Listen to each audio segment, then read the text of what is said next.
오늘은 누가복음 9장 57절부터 62절 말씀, 나를 따르라 라고 하는 제목으로 함께 은혜를 나누도록 하겠습니다.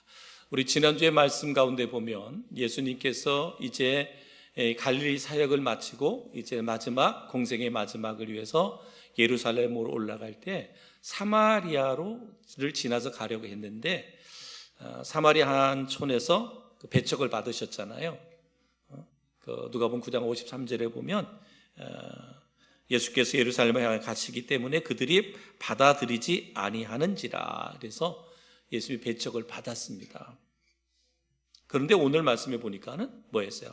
다른 촌으로 가시는데 주님은 어떤 사람으로부터 주님의 복음 사역에 자발적으로 동참하겠다라고 하는 자원을 하는 사람을 만나게 됩니다. 57절에 보면 길 가실 때 어떤 사람이 여짜오되 어디로 가시든지 나는 따르리이다, 이렇게 말씀했어요. 한 촌에서는 배척을 받았는데 한 촌에 갔더니 거기서는 주님을 따르겠다라고 이렇게 자원한 사람이 있었어요. 대조를 이루잖아요. 그런데 주님은 어떻게 말합니까? 주님은 그 제의를 거절합니다. 그 제의를 거절해요. 우리가 생각해 보면 한쪽에서 배척을 받았는데 한 촌에서는 주님을 따르겠다고 자원하는 사람이 있다면 참 기뻐할 일인 것 같은데 주님은 그를 배척했어요. 왜 배척했느냐? 주님이 보실 때 그는 사역의 준비가 안 됐어요. 사역의 준비가 안 됐기 때문에 배척했어요. 그래서 우리 누가복음 9장 58절에 보니까 이렇게 말합니다. 예수께서 이르시되 여우도 굴이 있고 공중의 새도 집이 있으되 인자는 머리 들 곳이 없다 하시고 그랬어요. 거절하면서 하신 말씀이 여우도 굴이 있고 공중의 새도 집이 있지만 인자 나는 머리 들 곳이 없다. 근데 주님께서 자원하여 예수를 따르겠다라고 하는 그 심령은 그 사람의 그 심령을 헤아려 봤을 때 주님 보면 너는 나를 따를 준비가 아직 안 됐어, 이 말씀이에요. 여러분, 어느 때나 하나님은 이렇게 준비된 사람을 쓰십니다. 내가 원한다고 해서 하나님이 쓰시는 게 아니고 하나님의 일은, 주님의 일은 하나님이 보실 때 준비된 자를 쓰시는 거예요. 준비된 자를 쓰신다. 그러면 우리가 예수님의 제자가 되려면 어떻게 할까? 어떻게 해야 되나? 오늘은 특별히 주시는 말씀은 특별히 예수님께서 특별한 제자를 택하시고 부르신 것이기 때문에 어쩌면 그 중심은 우리에게도 해당되는 얘기지만 때로는 우리들이 이 말씀은 너무 부담이 되는 수도 있거든. 오늘 말씀이 우리에게 부담이 될 수도 있어요. 근데 중요한 것은 뭐예요? 그 중심, 하나님께서 어떠한 사람을 하나님의 일꾼으로, 하나님의 사명자로 사용하시는가에 대한 도전의 말씀을 주시는 거거든요. 그래서 이 말씀을 통해서 여러분 스스로가 내 자신도 되돌아보고 내 사명이 뭔가, 내 직분이 뭔가를 되돌아보고 하나님께서 나에게 주신 것이라면 기꺼이 준비된 자가 돼서 쓰임받을 수 있는 우리 성도들 되기를 주님의 이름으로 축복합니다. 오늘 말씀 속에 보면 예수님의 제자가 되려면 어떻게 해야 되느냐? 삶의 터전을 내려놔야 된다. 삶의 터전. 예수님의 제자가 되려면 삶의 터전을 내려놔야 된다라고 말씀하고 있습니다. 이것은 뭐냐? 소득의 단절을 말하고 있습니다. 예수님께서 베드로와 안드레와 야고보와 요한을 불렀죠. 제자로 불렀습니다. 마태복음 4장 19절 말씀에 보면 나를 따라오라, 내가 너희를 사람을 낚는 어부가 되게 하리라 하시니, 예수님께서 제자들을 부를 때 베드로와 안드레와 야고보 요한을 부를 때 이 말씀을 주셨어요. 너 나를 따라오라, 내가 너희를 사람 낚는 어부가 되게 하리라. 그때 제자들이 즉시로 배와 그물과 그리고 바다를 버리고 주님을 따랐어요. 나를 따라와라, 내가 너희들로 사람을 낚는 어부가 되게 하겠다 했을 때 그들은 모든 것을 버려뒀어요. 주님을 따라가기 위해서 그들의 직장, 왜냐면 바다잖아요. 바다, 고기 잡는 바다. 고기를 잡아야 가족들이 먹고 살으니까 직장, 직업, 그물과 배 다 버렸습니다. 주님의 부르심을 받았을 때 기꺼이 자신의 모든 것을 내려놓았을 때 완전히 그들은 180도 삶의 전환점을 맞이하게 되는 것을 볼 수가 있습니다. 주님의 부르심에 그들이 응답하는 그 순간부터 물질적 소득은 단절되고 아무것도 갖지 않는 이제 무소유자가 되는 거예요. 무소유자. 지금까지 그들이 열심히 살아왔던 모든 것들을 내려놓고 주님을 따를 때는 이제는 뭐예요? 무소유자. 모든 물질적 소득이 단절되고 무소유자가 되었다. 이제는 뭐예요?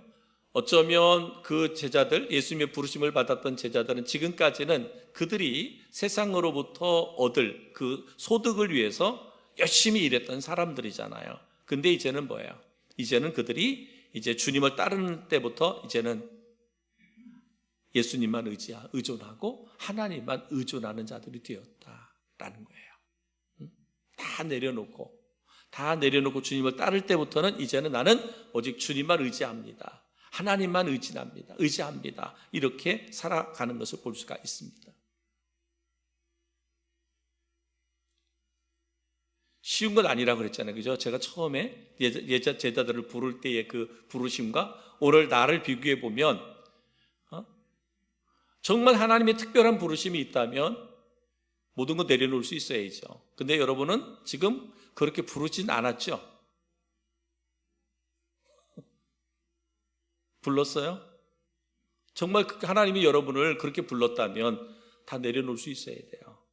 근데 지금은 제가 보건대 여러분들은 그렇게 부르지는 않았잖아요, 지금. 하나님의 자녀로 일꾼으로 부르긴 했지만 모든 것을 내려놓으라고 부르지는 않아서. 그러나 우리가 잃어버리지 말아야 될 것은 뭐냐? 뒤에도 나오는 말씀, 맥락입니다. 여러분 세상에 직장도 주었고 일터도 주었잖아요. 삶의 터전도 주었잖아요. 근데 그것이 내가 하나님의 자녀로 살아가는데 방해가 돼서는 안 된다. 장애가 돼서는 안 된다. 그것이 걸림돌이 돼서는 안 된다는 거예요. 왜? 우리에게 주어진 직장이든 사업장이든 일터든 그것은 뭐예요? 하나님의 영광을 위해서 주어진 거예요. 하나님의 일을 위해서 주어진 것인데 그것이 내가 주님 앞에 주님의 나라를 주님의 뜻을 이루는데 장애가 되거나 방해가 되어서는 안 된다는 거예요. 그러니까 우리가 어떠한 태도와 자세를 가지고 우리가 직장 생활을 해야 되는지 사업을 해야 되는지 일을 해야 되는지 분명히 그죠? 분명합니다. 그러니까 여러분 우리가 지난 주일날 그 말씀드렸던 것처럼 그죠? 마다가스카르 그 나라의 선교사님 거의 90이 된 선교사님이 나가셨잖아요. 그는 하나님이 특별히 그를 그렇게 부르신 거예요. 그러니까 모든 것 그분은 내려놓고 가신 거잖아요. 여기서 모든 것을 내려놓고 가신 거야. 그죠? 그걸 부르심이죠. 소유에 대한 개념의 전환이 이루어집니다. 소유. 소득을 위하여 일하는 사람들이 아니라 이제 하나님의 일을 위해서 일하는 사람들이 되었어요. 제자들, 주의 그 부르심을 입은 사람들. 육적인 삶에서 영적인 삶으로, 세속적인 삶에서 거룩한 삶으로 그의 삶의 차원을 민중이 높아지게 된 거예요. 예수님께서 그 제자를 부르셨을 때 이제는 너희는 하나님의 일을 하기 위하여 일하는 사람이다. 하나님의 일을 위해서. 그래서 제자들이 이제는 자신의 것들을 소유의 개념을 내려놓고 이제는 온전히 주님만 의지하고 하나님만 의뢰하며 살아갔을 때 하나님께서 그들의 삶을 책임져 주시는 거예요. 하나님이. 지금까지는 내가 내 삶을 의지하고 내 삶을 어떻게 붙들고 어떻게 만들어 가려고 하는 노력이 있었겠지만 이제 제자들은 뭐예요? 하나님께 모든 것을 내어 맡겼기 때문에 하나님을 일을 시작했기 때문에 그 다음에 삶은 누가? 하나님이 책임져 주신다는 거예요. 여러분 우리에게 주어진 그 주어진 삶 분명히 말하잖아요. 오늘 제자들의 부르심과 여러분의 부르심이 다를 수 있다. 그러나 그 마음과 중심은 동일해야 된다. 그렇지 않아요? 그러니까 여러분이 하는 지금 여러분 직장이든 사업장이든 일터든 여러분 우리의 중심이 뭐예요? 그것은 하나님의 일이에요. 하나님의 일. 여러분의 일이 아니에요. 제자들에게는 그것을 내려놓고 오라 그랬잖아요. 그죠? 제자들에게 내려놓고 와라. 근데 지금 여러분에게는 그거 내려놓으라고 안 하잖아요. 그걸 하라고 그러잖아요. 근데 그 일이 누구 일이다? 하나님의 일이다. 그 마음 중심을 그렇게 가지셔야 돼. 그러면 뭐예요? 하나님이 그 일을 책임져 주신다. 오늘 제자들의 삶을 주님이 책임져 주신 것처럼 여러분의 삶의 현장에서 오직 하나님의 일이고 하나님의 영광을 위해서 일하는 삶이라면, 그 일터라면 그것을 누가? 하나님이 책임져 주신다. 하나님. 여러분, 항상 우리는 이러한 믿음, 이런 마음을 갖고 살아가야 된다라고 하는 거죠. 오늘 제자들을 부르실 때 그 부르심 속에서 우리에게 주시는 도전이 바로 이와 같은 거예요. 또 하나 이들에게 단절을 요구한 게 있거든요. 그것이 뭐예요? 가족들과의 단절이에요. 가족들과의 단절. 예수님께 고기 잡던 어부들을 제자로 부르실 때 야고보와 요한, 그 현장에 있던 아버지 세베다를 버려두고 주님을 따랐다라고 말합니다. 마가복음 1장 20절. 곧 부르시니 그 아버지 세베다를 품꾼들과 함께 배에 버려두고 예수를 따라가니라. 야, 이런 불효자가 어디 있습니까? 그죠? 세베대 아버지를 품꾼들과 함께 배에 버려두고 예수를 따라가니라. 무지막지하잖아요. 그죠? 무지막지하죠. 예수님께서 제자들을 부르실 때, 인정사정 없이 저렇게 부르실까? 아무리 제자들, 예수님이 그들 불렀다고 하지만 어떻게 세베대 아버지와 품꾼들과 함께 배를 버려두고서 예수님을 따라갈 수 있을까? 주의 일, 하나님의 일에는 이와 같은 때로는 단절을 필요로 할 때가 있어요. 단절을 필요로 할 때가 있다. 삶의 우선순위. 그러니까 이제 이 말씀 속에서 주시는 것, 우리는 막 이 말씀을 이대로 받아들이면 어떤 사람은 이 불효자 막 이렇게 말할 수 있는데, 지금 예수님께서 왜 제자들에게 이 말씀을 하셨고 제자들이 이렇게 했을까? 제자들 왜 이렇게 했을까? 이제는 가족의 개념이, 제자들에게 있어서 가족의 개념이 이제는 피로 맺어진 부모와 자녀의 개념이, 그래서 이제는 벗어나야 된다는 거예요. 벗어나야 된다. 이제는 우리에게 가족의 개념은 이제 어떻게 볼 수 있어야 되느냐? 마가복음 3장 34절로 35절에 예수님께 이렇게 말합니다. 내 어머니와 내 동생들을 보라. 누구든지 하나님의 뜻대로 행하는 자가 내 형제요 내 자매요 어머니이니라 라고 말하고 있죠. 그러니까 뭐예요? 예수님께서 제자들을 부르시고 제자들이 아버지를 그리고 배를 버려두고 떠났다는 말씀 속에는 뭐냐면, 이제는 제자가 되었다면 이제는 가족의 개념이 혈연의 관계를 넘어서 이제는 예수 그리스도 하나님의 뜻을 쫓아 행해지는 모든 사람이 뭐예요? 가족이라는 거죠. 그 개념이에요. 그 개념. 그러니까 우리 그리스도인들은 이제는 우리가 혈연의 관계가 중요하죠. 그죠? 우리나라에서 혈연의 관계 참 중요하잖아요. 근데 혈연의 관계가 중요하지만 이제는 예수 믿고 그리스도인이 되었다면 그 관계를 이제는 우리는 뭐예요? 뛰어넘어야 돼. 우리가 예수 그리스도의 보혈에 그 피값으로 구원받은 성도들, 여러분은 믿음의 공동체 안에서 한 지체들이잖아요. 한 몸이란 말이에요. 여러분 한 몸이란 말이에요. 그러니까 뭐예요? 그러니까 육신의 개념, 육신의 가족의 개념을 뛰어넘는 이제는 영적인 가족의 개념을 가지고 우리가 살아야 된다라고 하는 것을 오늘 제자들에게 지금 말씀하고 있는데, 그것은 오늘 우리 그리스도인들에게 동일하게 적용되는 말씀이에요. 여러분 생각해 보세요. 우리가 혈연의 관계를 생각해 보면, 혈연의 관계, 우리 가족들의 혈연의 관계로 같이 동행하며 살 수 있는 시간은 얼마나 될까요? 그리 길지 않잖아요. 길지 않아요. 그러나 예수의 피값으로 맺어진 그 가족의 개념은, 가족의 관계는 영원하잖아요. 영적으로 따지면 영원하잖아요. 우리는 영원한 하나님의 나라 천국에서 영원히 우리와 함께 할 수 있으니까. 그러나 내 혈연의 관계라도 그들이 예수를 믿지 않는다면 그것은 이 땅에서 이별하면 끝이란 말이에요. 그렇기 때문에 혈연의 관계를 무시하자는 게 아니라 오늘 그리스도인들은 예수 그리스도 안에서 우리는 가족의 개념이 이제는 혈연의 관계를 그 뛰어넘는 영적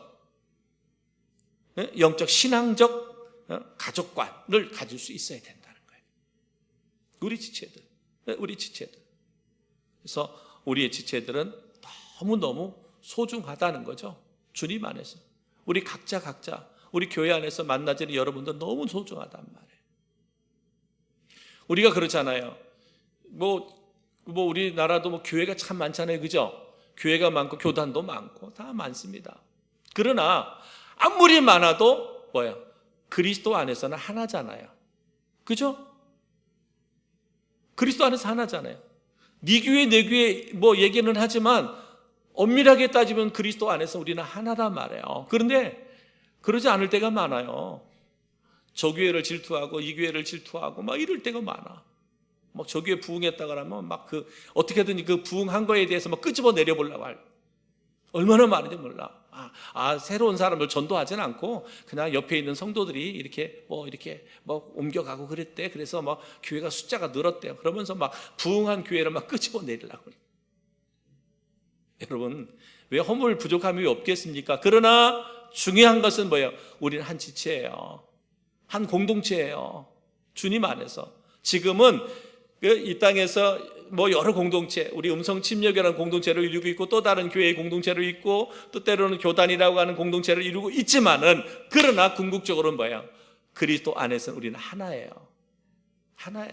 항상 우리 이 마음을 가지고 살아야 돼. 그래서 오늘 제자들을 부르실 때 내 부모를 버리고 예수님을 따랐다는 단순한 그 말씀만 가지고 보면 어떻게 이렇게 냉정할 수가 있을까라고 말하지만 주님께서 지금 우리에게 가르쳐주고자 하는 것은 뭐예요? 혈연으로 맺어낸 가족의 관계를 뛰어넘는 영적인 가족의 관계, 그 신앙적 가족의 관계를 우리에게 말씀하고 있는 거예요. 이제 우리가 이번 그 7월 말에 또 이제 필리핀 선교 가잖아요. 단기 선교를 가잖아요. 전혀 낯선 사람들이고 낯선 사람들을 만나게 될 거잖아요. 오늘 인원이 확정됐어요. 비행기 표도 이미 예약을 이제 해서 32명이 단기 선교 가기로 결정을 했습니다. 뭐예요? 우리가 저 필리핀 땅에 있는 그 어렵고 힘든 이들을 바라보면서 그들을 위해서 이제 더 열심히 기도할 것이고 또 어떤 형태로든지 복음을 전할 수 있도록 우리가 준비할 것이고 그러면서 그들에게 복음을 나눌 거란 말이에요. 일주일이라는 짧은 시간이지만 그 시간을 통해서 우리는 그리스도의 사랑을, 그리스도의 복음을 나누고 전할 거란 말이에요. 그게 왜요? 그것이 바로 하나님께서 우리에게 주신 우리 모두는 다 한 그리스도 안에서 한 가족이라는 거죠. 그 가족이라는 거예요. 이 지경을 우리는 넓혀가는 거예요. 하나님의 나라의 지경을 넓혀가는 거예요. 이것이 오늘 제자들을 부르신 목적이고 여러분을 부르신 목적이고 이곳에 저희 교회를 세워주신 하나님의 목적이에요. 그 목적을 잃어버리면 안 되죠. 그 사명을 잃어버리면 안 된다. 오늘 주님께서 제자들에게 다 내려놓게 하잖아요. 회와 그물도 내려놓고 부모를 떠나게 하고 모든 걸 내려놓게 했습니다. 다 내려놓게 했어요. 어떤 인간의 소유 본능 이것을 다 내려놓게 하셨어요. 어쩌면 다 빼앗아 갔어요. 사람의 눈으로, 인간의 눈으로 다 빼앗아 가. 재물도 건강도 지식도 그리고 목숨까지도 시간까지 다 빼앗아 가. 좋은 말로 내려놓은 것이지만 내려놓은 것좀 다 빼앗아 갔어요. 사실은 여러분 우리가 이 땅을 떠나갈 때는 어느 것 하나도 가져갈 것 없어요. 아무것도 없죠. 여러분 우리가 세상에 살아있는 동안에 많이 빼앗길수록 이것이 하나님의 사랑, 하나님께서 사랑한 자이며 하나님과 가까이 있는 자다.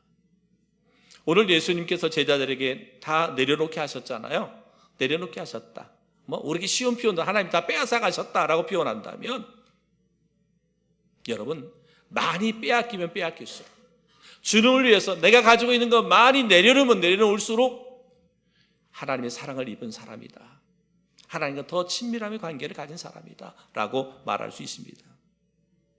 헌신, 자신을 내려놓고 드린 자들, 바로 이러한 자들을 통해서 하나님은 영광 받기를 원하고 이 땅에서 하나님의 뜻을, 하나님의 나라를 세워가기를 원하신다는 거예요. 사랑하는 성도 여러분, 주님이 나를 쓰신다고 할 때, 기꺼이 내 몸을 드릴 수 있기를 주님의 이름으로 축복합니다. 하나님께서 여러분의 재능을 쓰신다고 할 때 기꺼이 그 재능을 주님을 위해서 드릴 수 있기를 바랍니다. 여러분이 수요하고 있는 물질을 하나님이 쓰신다고 하면 기꺼이 드릴 수 있는 여러분들이 되기를 바랍니다. 여러분이 가지고 있는 명예든 권세든 그 어떤 것이든 주님이 쓰신다고 한다면 기꺼이 내어 드릴 수 있기를 바랍니다. 하나님은 아무나에게 그것을 요구하지 않습니다. 오늘 제자들에게 주님께서 내려놓으라고 말씀하잖아요. 다 포기하라고 말씀하고 있잖아요. 그랬을 때 하나님이 그들의 인생을 주님이 책임져 주시잖아요. 그렇습니다. 내려놓는 것은 없어지는 것, 포기된 것 같지만 그러나 그 인생을 주님이 책임져 주시는 거예요. 이 땅에서 내게 주어진 모든 것은 다 하나님의 것인데 하나님이 그것을 쓰시고 온다 할 때 내 것이냐 움켜쥐려고 하지 말고 기꺼이 내어 드리라 이 말이에요. 그것은 정말 하나님이 사랑하는 사람이다. 하나님과 정말 친밀한 사람이다. 사랑하지 않으면, 친밀하지 않으면 요구하지 않거든요. 주님이 나를 쓰시겠다 하는 것은 그만큼 주님이 나를 사랑하시는 증거예요. 내가 그만큼 주님과 친밀함의 관계를 이루고 있는 관계다라고 하는 것이죠. 그래서 오늘 이 말씀을 통해서 이제 주님께서 우리를 이렇게 찾고 있잖아요. 우리를 따르라고 주님의 제자를 부르시잖아요. 그럼 우리가 주님을 따르려면 오늘 말씀을 통해서 주시는 것이 뭐냐면 첫 번째는 결단력이 있어야 돼요. 하나님이 나를 쓰시겠다 할 때, 내가 하나님을 따르려고 할 때 결단력이 있어야 된다.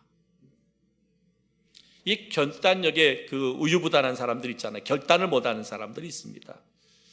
자신이 지금까지 살아온 현세 세계와 갈구해 오고 있는 동경에 오던 세계사에 어찌할 바를 몰라 갈팡질팡하는 사람들이 많습니다. 어떨 때는 이것도 좋고 저것도 좋은 식으로 삶을 살아올 때가 많아요. 근데 예수님을 따르기 위해서는 가장 중요한 결단이 필요하다. 여러분 신앙생활 할 때 그렇습니다. 오늘 제자들에게 주님께서 결단을 요구했던 것처럼 오늘도 우리가 믿음으로 그리스도로 살아갈 때에 삶의 결단이 필요할 때가 있어요. 결단력이 필요하다. 옳다고 믿는 말을 위해 결단하는 우리의 용기를 보고 예수님이 그의 사역을 맡기시는 거예요. 예수님께서 제자들을 부르실 때 그렇게 주님이 그들을 부르셨을 때 결단력이 있어서 그들이 내려놓잖아요. 배와 그물을 버리고 부모까지도 버리고 따르잖아요. 그것은 결단이에요. 결단. 그들에게 하나님께서 사명을 맡기셨어요. 사역을 맡기셨어요. 미적미적하면 안 돼. 주님의 일에 성령께서 여러분의 마음속에 감동하시고 감아주셨을 때 그것을 미적미적 정말 우유부단하게 결단하지 못하면 그 기회는 내게서 떠나가게 되어 있습니다. 하나님께서 저희 교회를 향한 하나님의 거룩한 사명이 있는데 그 거룩한 사명 앞에서 우리가 정말 우유부단하게 결단하지 못하면 그 촛대는 다른 교회로 옮겨가는 거예요. 그죠? 촛대는 옮겨가는 거예요. 하나님이 주신 사명을 우리가 소홀히 여기면 그 촛대는 옮겨지는 거죠. 여러분 각자의 주신 하나님의 사명의 촛대가 있다면 그것을 감당하지 못하면 그 촛대는 옮겨가는 거예요. 여러분의 가정에 주신 하나님의 촛대가 있다면, 사명이 있다면 그것을 감당하지 못하면 그 촛대는 옮겨지는 거예요. 결단력이 있어야 됩니다. 그리고 예수님의 명령의 절대성을 인정해야 돼요. 명령의 절대성.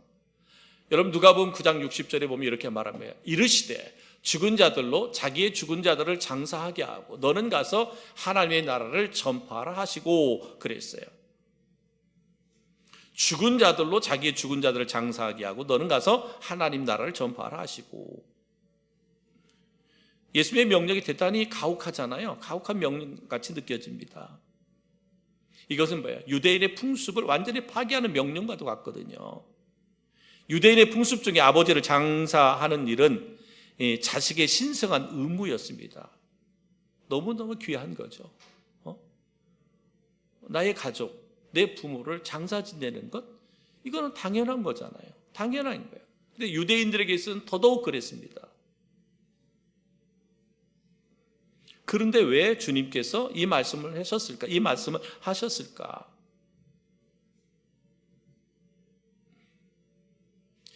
우리에게서 주시는 귀한 말씀, 이것을 우리가 잘 분별해낼 수 있어야 되는데, 예수님께서 왜 제자들에게 이 말씀을 주셨을까? 이르시되 죽은 자들로 자기의 죽은 자들을 장사하게 하고 너는 가서 하나님의 나라를 전파하라 하시고 그랬습니다.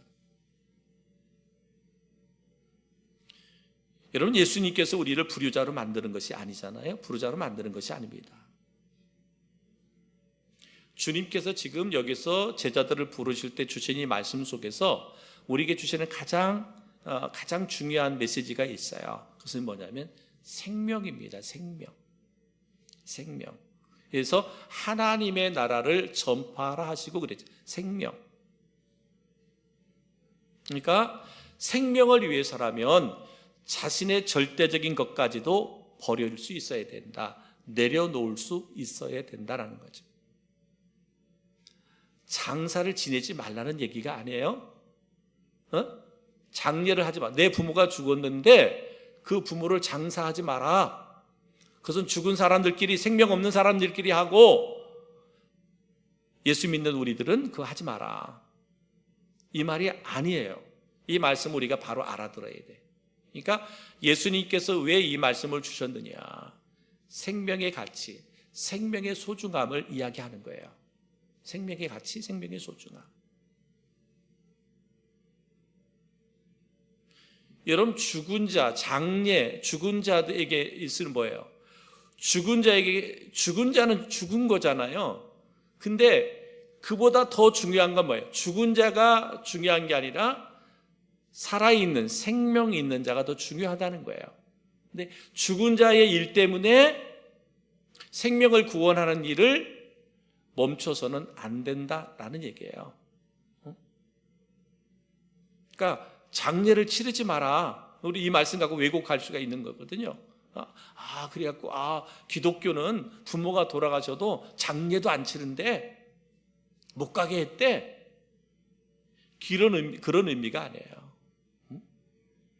여러분, 그 믿지 않는 사람이나 믿지 않는 가족들에게 장례 문화, 장례를 교회에서 잘 치러주면서, 그래서 전도가 얼마나 많이 되는데, 그리고 거기에서 전하는 복음은 정말 죽음의 두려움 앞에서 전해지는 복음은 말씀 그 자체예요. 생명 그 자체거든요. 왜?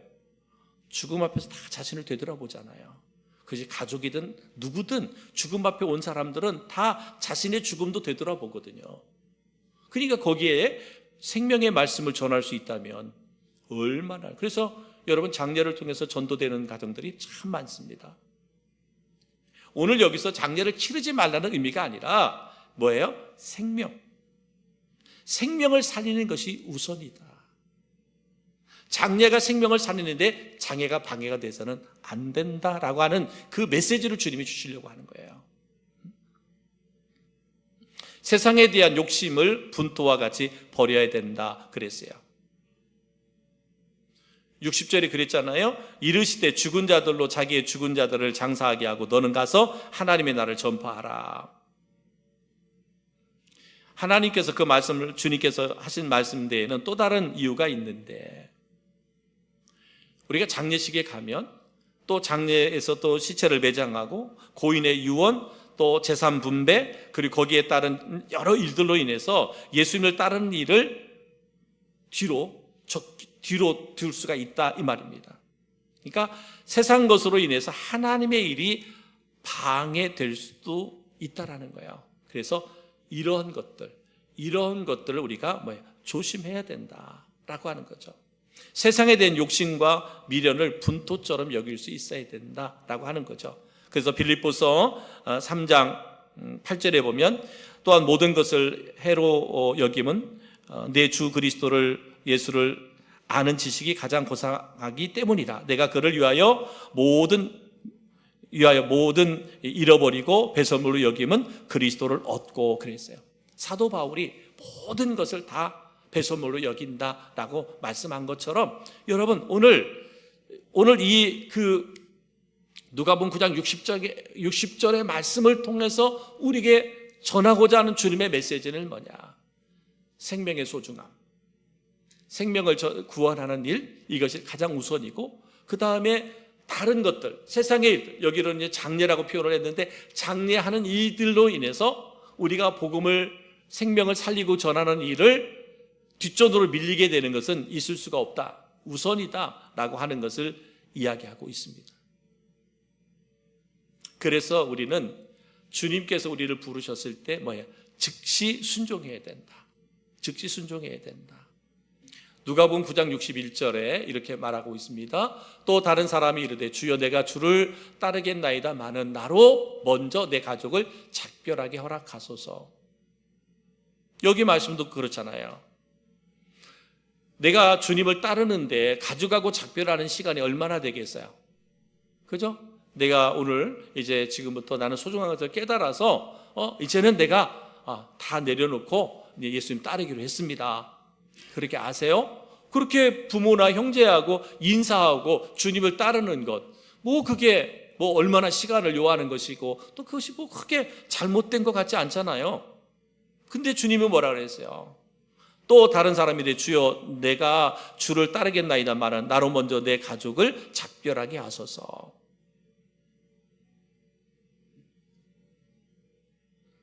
오늘 여기에서 주님이 뭐라고 말씀하느냐? 62절에 보면 이렇게 말씀합니다. 예수께서 이랬을 때 손에 쟁기를 잡고 뒤를 돌아보는 자는 하나님 나라에 합당하지 아니하니라 하시니라. 쟁기를 잡고 쟁기질을 하는 사람이 뒤를 돌아보는 것은 합당하지 않다. 합당하지 않다. 내가 예수님을 따를 텐데 먼저 가족하고 작별하고 그리고 예수님 따르겠습니다. 그랬더니 예수님 뭐래요? 쟁기를 들고 쟁기질을 하는 사람이 뒤를 돌아보는 것은 합당하지 않다라고 말합니다. 이 말씀의 의미는 뭐예요? 그 말이 네 말이 틀린 말 같지는 않은데, 그치? 가족하고 작별하는 것이 시간을 많이 요하는 것도 아니고 그것이 잘못된 것도 아닌데 왜 예수님은 그들에게 이 말씀을 주셨을까? 이 말씀을 주셨을까? 여러분, 우리가 하나님의 일을 행할 때 보면 이게 주의 내게 맡겨진 일을 하려고 하는데 잠깐 뭐가 일이 생겼잖아요. 근데 그 일을 우선으로 두고 하다 보면 또 다른 일이 나의 발목을 잡을 때가 많단 말이죠. 그래서 오늘 주님께서 주시는 말씀은 하나님이 너에게 어떤 말씀을 주셨을지라도 하나님의 말씀에 즉시 순종해라. 마음을 다른데 빼앗기지 말라, 이 말이에요. 오늘 말씀을 그대로 읽어보면 참 냉정하기 그지없어요. 우리 예수님이 이렇게 냉정하신 분인가? 그잖아요. 오늘 말씀에 다 버리고 예수님을 따른다고 하니까 아니야, 너는 준비가 안 됐어. 나는 머리 둘 곳이 없는 사람이야. 그러면서 말합니다. 나를 따르려면 내 부모 장사 그걸 아니고, 가족과 작별하는 거 이거 아니고, 이 말씀만 보면 얼마나 주님이 냉정한지를 몰라. 그러나 주님께서 제자들을 택하시고 부르신 것은 뭐예요? 영혼을 구원하는 일이잖아요. 영혼을 사랑하는 일이에요. 근데 그것이 다른 것으로 방해받아서는 안 된다라는 의미예요. 그러니까 우리가 이 땅에 열심히 살아야 돼요.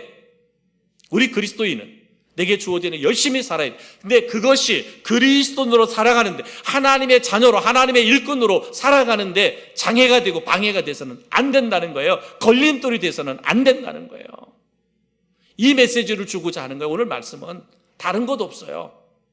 우리가 주의 일을 행하려 할 때, 하나님의 자녀로 일꾼으로 삶을 살아가려 할 때에 여러분, 우리의 발목 잡는 게 얼마나 많아요. 장애물들이 얼마나 많아요. 오늘 주님 우리에게 말해요. 그러면 안 된다는 거예요. 그러면 안 된다는 거예요. 하나님께서 여러분에게 건강을 주셨어요. 생명을 주셨어요. 그래서 하나님의 영광을 위해서 주신 거잖아요. 그런데 생명 때문에, 건강 때문에 하나님의 일에 장애가 되고 방해가 되면 안 된다는 거잖아요. 하나님께서 여러분의 물질을 주셨어요. 그 물질이 하나님의 영광을 위해서 사용하라고 주신 건데 그것이 주의 일에 발목을 잡는 것이 되어서는 안 된다는 거예요. 여러분의 직장을 주시고 여러분의 좋은 사업장을 주셨잖아요. 그것이 여러분의 신앙생활이나 믿음생활 또 하나님께 헌신하는 생활에 발목 잡아서는 안 된다는 거예요. 장애물이 돼서는 안 된다는 거예요. 하나님이 여러분에게 너무나 귀하고 소중한 자녀들을 주셨잖아요. 맡겨주셨잖아요. 근데 그 자녀들이 주의 일을 행하거나 하나님의 뜻대로 살아가는데 방해물이 돼서는 안 된다는 거예요. 그렇게 해서는 안 된다는 거예요. 오늘은 특별히 예수님의 제자들을 향하여 주신 말씀이었지만은 그러나 오늘 이 시대를 살아가고 있는 그리스도인들, 성도들 삶을 되돌아볼 때 우리의 발목 잡는 일들이 얼마나 많아요. 우리 이래서 못하고 저래서 못하는 일들이 얼마나 많아요. 그러면 안 된다는 거예요. 생명을 구원하는, 생명을 살리는 일에, 하나님의 나라를 세워가는 일에는 우선순위를 거기에 둬야 된다는 거예요. 이것이 참 그리스도인이다. 그래서 주님을 위해서 더 많이 내려놓을 수 있는 사람, 이런 사람이 주님을 사랑하는 사람이고 주님과 가까운 사람이다. 이 말씀을 주시잖아요. 여러분, 오늘 말씀 다른 거 기억하지 않아도 됩니다. 다른 거 기억하지 않아도 돼요. 지금 여러분의 주어진 모든 삶이 하나님의 일에 장애물 되게 해서는 안 됩니다. 걸림돌 되게 해서는 안 됩니다. 하나님의 영광을 위해서, 하나님의 뜻을 위해서 일할 수 있는 밑거름이 돼야 돼요. 아멘. 네. 그런 성도들 되어줄 수 있기를 우리 주님의 이름으로 축복합니다. 할렐루야.